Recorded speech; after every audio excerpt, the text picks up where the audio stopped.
सरसों की पैदावार 85 लाख टन होने का अनुमान है। गत वर्ष देश में 76 लाख टन सरसों का उत्पादन हुआ था।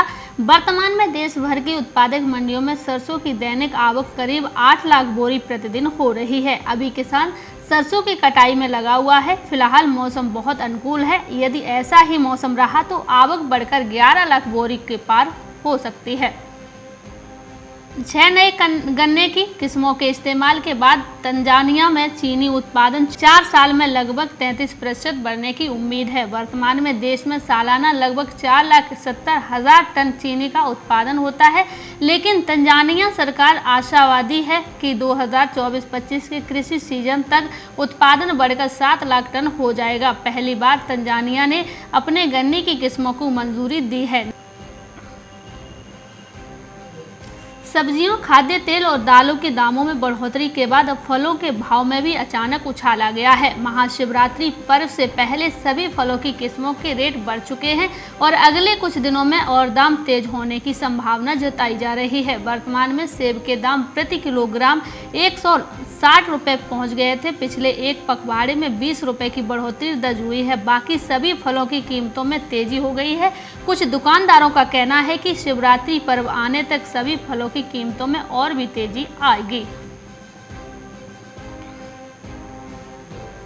महाराष्ट्र में चीनी मिलों ने अपना पेराई संचालन को बंद करना शुरू कर दिया है। सोलापुर और कोल्हापुर विभाग में चीनी मिलों ने पेराई को बंद करना शुरू कर दिया है।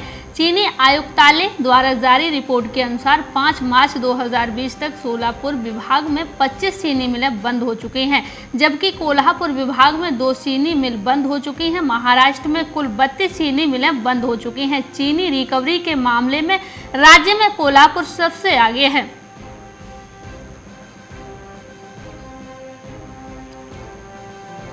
पाम ऑयल की कीमत 9 साल के उच्च स्तर पर पहुंच गई है। पाम ऑयल की कीमतों में तेजी से बढ़ोतरी हुई है। अंतर्राष्ट्रीय माल ढुलाई लागत में बढ़ोतरी ने मलेशिया और इंडोनेशिया से पाम ऑयल के आयात करने की लागत को बढ़ा दिया है। इसके साथ कोरोना के दौरान मलेशिया में पाम ऑयल के फसलों का उत्पादन प्रभावित किया है। इससे पाम ऑयल की कीमत तेजी से बढ़ी है। विदेशी बाजारों में तेजी के रुख और देश में त्योहारी मांग बढ़ने के साथ खाद्य तेलों का स्टॉक खाली होने से बीते सप्ताह दिल्ली तेल तिलहन बाजार में विभिन्न खाद्य तेल तिलहन कीमतों में सुधार का रुख रहा और भाव पर्याप्त लाभ दर्शाते हुए बंद हुए। बाजार के जानकारों ने बताया कि देश में सरसों तेल की बढ़ती मांग के बीच इन दिनों तेल के भाव अपने निचले स्तर से उबरकर मामूली गिरावट दर्शाते हुए बंद हुए हैं। कुछ माह पहले आसमान छू रहे सब्जियों के दाम अब धड़ाम हो गए हैं। राजस्थान और गुजरात के मंदसौर में बड़ी मात्रा में प्रतिदिन सब्जियां आ रही हैं। इससे दामों में तेजी से गिरावट हुई है। 15 दिनों में सब्जियों के दाम 50% तक कम हो गए हैं। दाम कम होने से नागरिकों में राहत है, वहीं सब्जी विक्रेता परेशान हैं। Food safety standard authority of India ने हाल ही में सरसों तेल में होने वाले BTT टेस्ट को समाप्त कर दिया है। National oils and trade association के सचिव ने बताया कि एसोसिएशन द्वारा केंद्र सरकार से काफ़ी लंबे समय से मांग की जा रही थी कि BTT का मापदंड वर्तमान में सरसों निर्मित तेल के लिए उचित नहीं है, लिहाजा शुद्ध सरसों तेल बनाने वाले निर्माताओं को भारी परेशानी का सामना करना पड़ रहा था। हिमाचल प्रदेश में सेब की खेती करने वाले किसानों ने ऐसा तरीका अपनाया है जिससे उनकी आमदनी दोगुनी हो गई है। केंद्र सरकार के विज्ञान एवं प्रौद्योगिकी मंत्रालय की ओर से किसानों को गीली मिट्टी के छत्ते में मधुमक्खी पालन का प्रशिक्षण दिया गया है। इस तकनीकी से प्रांगण में ऐसा सुधार हुआ है कि सेब का उत्पादन भी बढ़ गया। सेब उत्पादन किसान इस तकनीकी के जरिए अच्छी आमदनी कर रहे हैं।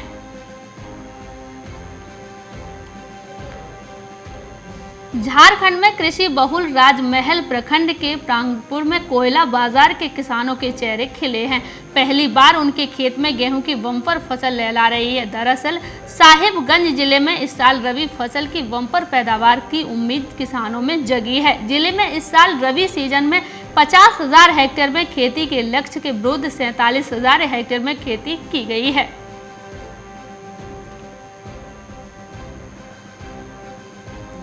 प्रयागराज में होली के पहले सरसों के तेल और रिफाइंड की कीमतों में भले ही उछाल हुआ हो, लेकिन अरहर की दाल के दाम घटने के आसार लग रहे हैं। नई फसल तैयार होने से इसी महीने दाम घटने के आसार हैं। इधर मंडी में ग्राहकों की भीड़ भी बढ़ रही है, जिससे खाद्य सामग्रियों की बिक्री तेजी से बढ़ी हुई है। अरहर की दाल की कीमत पिछले सप्ताह 90 से 94 रुपए से बढ़कर 92 से 96 रुपए किलो हो गई थी। फुटकर में दाल 100 रुपए प्रति किलो है।